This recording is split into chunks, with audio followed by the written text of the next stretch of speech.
여러분 안녕하세요. 네, 유라성이 있는 말씀 시간입니다. 이번에도 너무 오랜만에 여러분을 뵙게 되네요. 네, 연말이에요. 아니 언제 이렇게 2022년 한 해가 후다다닥한지 모르겠습니다. 12월이에요. 네, 정말 이제 한 해를 돌아보면서 뭐 했지? 약간 멍 때리면서 생각해 봤어요. 네, 시간이 참 빨리 가는구나. 특별히 뭘 이렇게 한지 기억이 잘 안 나더라고요. 근데 매일매일 그냥, 일어나서 예배 드리고, 또 출근하고, 또 끝나고서 뭐 또 이것저것 일정 하다 보면, 네, 너무 빠르게 지나가고 있습니다. 요즘에 라성전사 온라인 진출, 네, 쇼핑몰 런칭 때문에 조금 일들이 좀 많이 있고 그랬어서 이렇게 송구하게도 너무 자주 찾아뵙지 못해서 너무 죄송해요. 네. 이번에는 이제 보니까 누가복음 23장 읽을 차례더라고요. 네.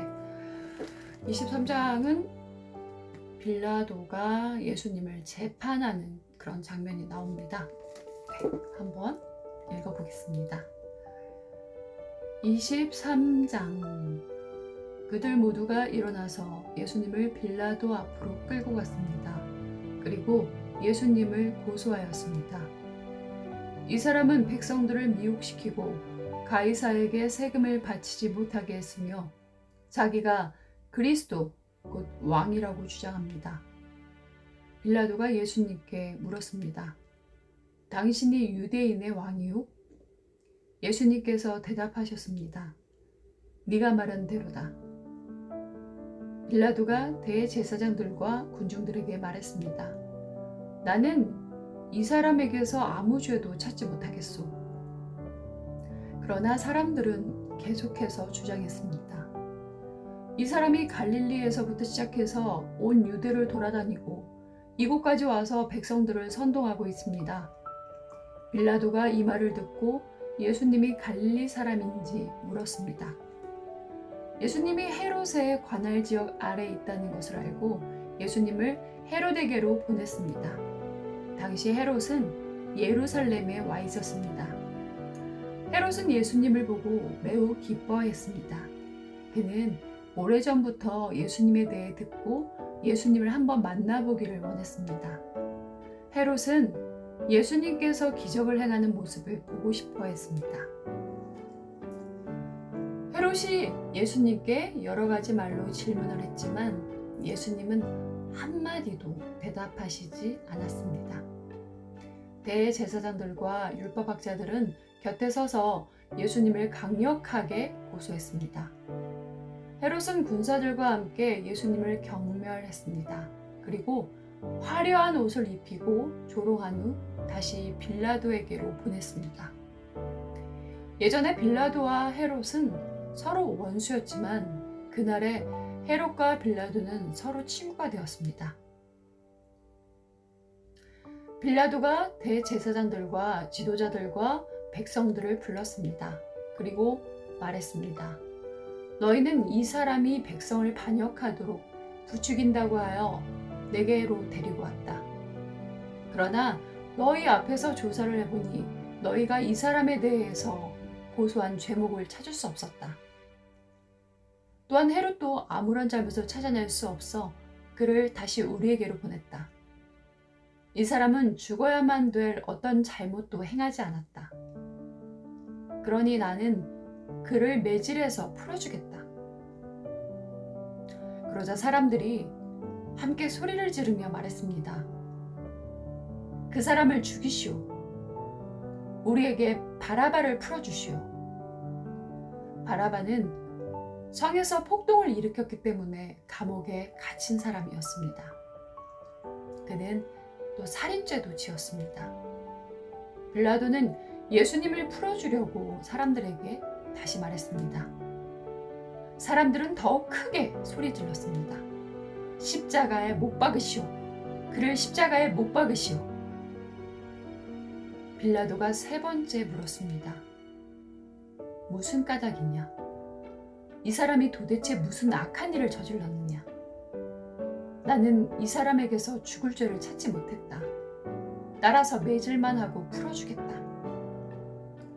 이 말을 들은 사람들은 뜻을 굽히지 않고 계속해서 큰 소리로 예수님을 십자가에 못 박으라고 요구했습니다. 결국 빌라도는 사람들의 요구대로 하기로 결정했습니다. 사람들이 원했던 대로 폭동과 살인죄로 감옥에 갇혀있는 바라바를 풀어주고 예수님을 죽이라고 넘겨주었습니다. 예수님을 끌고 갈 때 시골에서 오던 구레네 출신 시몬을 붙잡아 예수님의 십자가를 지고 따라가게 하였습니다. 많은 사람들이 예수님을 따라갔습니다. 그 중에는 슬퍼하며 우는 여자들도 있었습니다. 예수님께서 뒤를 돌아보시고 그들에게 말씀하셨습니다. 예루살렘 딸들아, 나를 위해 울지 말고 너희 자신과 자녀들을 위해 울어라. 보아라, 자녀를 낳지 못한 사람들, 곧 아기를 낳지 못한 배와 젖을 먹인 적이 없는 가슴이 복이 있다고 말할 때가 올 것이다. 그때 사람들이 산을 향하여 우리 위에 떨어져라고 말할 것이며 언덕을 향해 우리를 덮으라고 말할 것이다. 나무가 푸를 때에도 이렇게 말한다면 나무가 마른 때에는 어떤 일이 일어나겠느냐? 다른 두 명의 죄수도 예수님과 함께 사형 판결을 받았습니다. 해굴이라 불리는 장소에 와서 사람들이 예수님과 다른 죄수들을 십자가에 못 박았습니다. 한 사람은 예수님 오른쪽에, 또 하나는 왼쪽에 매달렸습니다. 예수님께서 말씀하셨습니다. 아버지, 저 사람들을 용서하여 주소서. 저들은 자기들이 하고 있는 일을 알지 못합니다. 사람들이 제비를 뽑아 누가 예수님의 옷을 차지할지 결정했습니다. 사람들은 곁에 서서 바라보았습니다. 유대 지도자들이 예수님을 비웃으며 말했습니다. 이 사람이 다른 사람들을 구원했다. 만일 이자가 하나님의 택하신 자인 그리스도라면 자신을 구원하리라. 군인들도 예수님께 나와 조롱했습니다. 예수님께 신 포도주를 주고 만일 네가 유대인의 왕이라면 너 자신을 구원하여라 하고 말했습니다. 예수님 위에 유대인의 왕이라고 제목이 쓰여 있었습니다. 예수님과 함께 십자가에 달린 죄수들 가운데 하나가 예수님을 욕하며 말했습니다. 네가 그리스도가 아니냐? 네 자신과 우리를 구원하여라. 그러나 다른 죄수가 그를 꾸짖으며 말했습니다. 너도 같은 벌을 받았으면서 하나님을 두려워하지 않느냐? 우리는 우리가 저지른 일 때문에 마땅한 벌을 받는 거지만 이분은 아무런 잘못을 행한 적이 없으시다. 그리고 예수님께 말했습니다. 예수님, 주께서 주님의 나라에 들어가실 때 저를 기억해 주십시오. 예수님께서 그에게 말씀하셨습니다. 내가 진정으로 내게 말한다. 오늘 네가 나와 함께 낙원에 있을 것이다. 정오 때쯤에 어두움이 온 땅을 덮어서 오후 3시까지 계속되었습니다. 햇빛이 사라지고 성전의 휘장이 두 쪽으로 찢어졌습니다.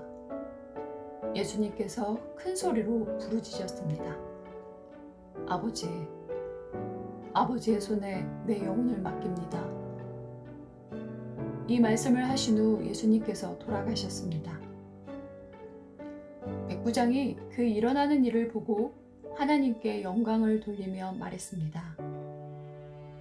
분명히 이 사람은 의인이었다. 이 일을 구경하러 모인 많은 사람들도 그 일어난 일을 보고 가슴을 치며 돌아갔습니다. 예수님과 알고 지내던 사람들과 갈릴리에서부터 예수님을 따라온 여자들도 모두 멀리 서서 이 일을 바라보았습니다.